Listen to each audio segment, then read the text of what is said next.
మన కాకినాడలో మన చెన్నై షాపింగ్ మాల్ ప్రముఖ సినీతార మృణాల్ ఠాకూర్ చేతుల మీదుగా రేపే గొప్ప ప్రారంభం. The Chennai shopping mall, main road, Kakinada. BTech చదువుతున్న ఆ యువకుడిపై రాత్రివేళ ఒక్కసారిగా 6 వ్యక్తులు వచ్చి దాడి చేశారు. తప్పించుకొని పారిపోతున్నా వదల్లేదు. వెంటాడి వేటాడి కత్తులతో విచక్షణారహితంగా పొడిచారు. ఆసుపత్రికి తరలించినా ప్రాణాలు దక్కలేదు. చదువుకుంటున్న 23 ఏళ్ల ఆ యువకుడిపై అంత పగ ఎవరికుంది? అంత దారుణంగా చంపాల్సిన అవసరం ఏంటి? బాధిత బంధువులు ఏం చెబుతున్నారు? ఓ అమ్మాయి ఇంటి ముందు వారంతా ఎందుకు ఆందోళనకు దిగారు?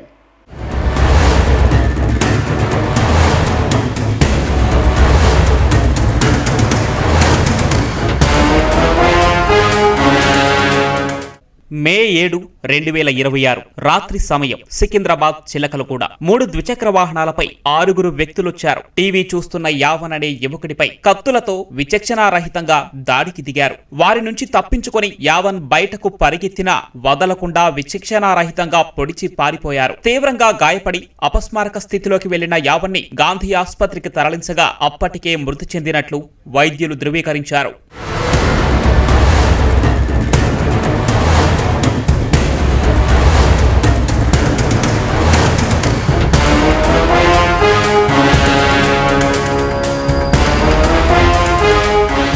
జవహర్ నగర్ కు చెందిన 23 ఏళ్ల యావన్ బీటెక్ 3వ సంవత్సరం చదువుతున్నాడు. సీతాఫల్ మండికి చెందిన ఓ యువతిని 4 ఏళ్లుగా ప్రేమిస్తున్నాడు. ఈ విషయం అమ్మాయి ఇంట్లో తెలియటంతో ఆ కుటుంబ సభ్యులు యావన్ ను హెచ్చరించారు. అప్పటి నుంచి సీతాఫల్ మండి ఇందిరానగర్ లో స్నేహితుడి వద్ద యావన్ ఉంటున్నాడు. ఈ క్రమంలోనే అమ్మాయి తల్లిదండ్రులు, బంధువులు యావన్ ని హత్య చేశారని స్థానికులు ఆరోపిస్తున్నారు. ప్రేమ వ్యవహారమే హత్యకు కారణమని ప్రాథమిక దర్యాప్తులో తేలిందని సికింద్రాబాద్ జోన్ అదనపు డీసీపీ నర్సయ్య తెలిపారు. మృతుడు డిసీజ్ ఏదైతే ఉన్నాడో అతను అమ్మాయితోటి లవ్ అఫేర్ ఉందని ఒక ప్రాథమికంగా తేలింది. సో అమ్మాయి ఆ విషయంలో అమ్మాయి బ్రదర్స్ వాళ్ళ ఫ్యామిలీ మెంబర్స్ ఇంతకుముందు కూడా చాలాసార్లు వార్నింగ్ ఇచ్చినట్టు, ఒక 4 months క్రితం కూడా అతన్ని బెదిరించినట్టు తెలిసింది. బట్ ఇటువంటి ఇన్ఫర్మేషన్ మనకు పోలీస్ కంప్లైంట్ రాలేదు. సో లోకల్లో ఉన్న వాళ్ళు దాన్ని పాసిఫై చేసి వాళ్ళకు కాంప్రమైజ్, వాళ్ళు కూడా ఊహించలేదు ఇంత పెద్ద దురాఘాతం అవుతుందని. అమ్మాయికి సంబంధించిన వాళ్ళే డైరెక్ట్గా ఇన్వాల్వ్ అయ్యి కొట్టడం జరిగింది. సో మనకు చూసిన వాళ్ళు ఐవేస్తున్నారు. సుపారీ గ్యాంగ్ అనే యాంగిల్ ఇందులో ఎక్కడ కూడా లేదు. యావన్ను చంపిన వారిని కఠినంగా శిక్షించాలని డిమాండ్ చేస్తూ సీతాఫల్ మండిలోని ప్రియురాలి ఇంటి ముందు బాధిత కుటుంబ సభ్యులు ఆందోళనకు దిగారు. దీంతో పోలీసులు అప్రమత్తమయ్యారు. DCP Narasaiah, ACP Shashank Reddy, Chilakalaguda inspector Ramakrishna ఆధ్వర్యంలో ప్రత్యేక పోలీసు బలగాలు ఆందోళనకారులను శాంతింపజేశారు. ప్రేమిస్తే చంపేస్తారా, పెద్దలకు చెబితే నచ్చజెప్పే వాళ్ళం కదా అంటూ యావన్ తల్లి కన్నీటి పర్యంతమైంది. ఏం చేస్తలేదు సార్, ఆన పట్టుకోవాలి. నా కొడుకు రేపటికి ఎగ్జామ్, బీటెక్ తాడారు, 21 సంవత్సరం ఇంకా రాలా. ఎందుకు సార్ ఎట్లా చంపుడు? ఏదైనా ఉంటే చెప్పి మాట్లాడవచ్చు కదా సార్. చంపేస్తారా సార్? ఏమైనా చెప్పాలి కదా. పెద్దోళ్ళు కూడా కాదు, చిన్నోళ్ళేనంట. ఒకళ్ళ వెనకాల ఒకళ్ళు పొడిచారంట. ఆడు ప్రాణం ఎంత గిలగిల కొట్టుకుంది. ఎవడెవడు చంపాడు రావాల్సింది, లేకపోతే నేను వీళ్ళింటి ముందే చేస్తా.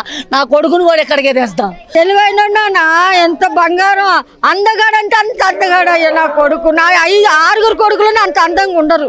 మీ పిల్లడు మా ఇంటికి వస్తే మేము ఊకం, మీ పిల్లలు మా ఇంటికి వస్తే ఊకమన్నాం. అయిపోయింది, 2 సంవత్సరాలు అయింది. అయినాక నా పిల్లడు, నా చిన్న కూతురు పెళ్లి చేశాను. 2 నెలలు అయ్యింది బిడ్డ. ఇలా బిడ్డ 2 నెలలు అయింది పెళ్లి చేసాం. నిన్న ఎగ్జామ్స్కి వెళ్ళి వచ్చాడు. రేపు ఎగ్జామ్ బిడ్డ. రేపు ఒక్కటైతే ఊరు వెళ్తాం బాబు, తిరుపతి వెళ్తాం అనుకున్నాం బాబు మేము. నిందితులపై కఠిన చర్యలు తీసుకోవాలని స్థానికులు, బాధిత బంధువులు ఆందోళన వ్యక్తం చేశారు. గంజాయి అమ్ముతాడు, ఆడికి కాపాలనా సార్? వీళ్ళందరూ ఆయన ఇంట్లో పెట్టి తాళం వేసి కాపాలనా? మేము చచ్చిపోతాం సార్, మేము చచ్చిపోతాం. మా తమ్ముడికి న్యాయం జరగాలి, లేకపోతే మేము ఇక్కడే పెట్రోల్ పోసుకొని వస్తాం.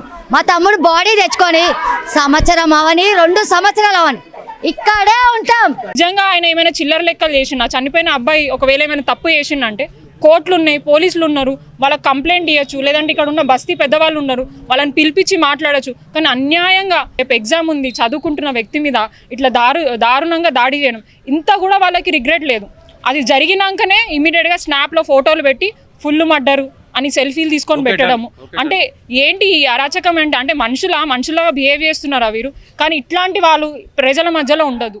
నిందితులను త్వరలోనే పట్టుకుంటామన్న పోలీసులు ఈ తరహా దాడులను ఎట్టి పరిస్థితుల్లో సహించబోమని, చట్ట ప్రకారం కఠిన చర్యలు తీసుకుంటామని హెచ్చరించారు.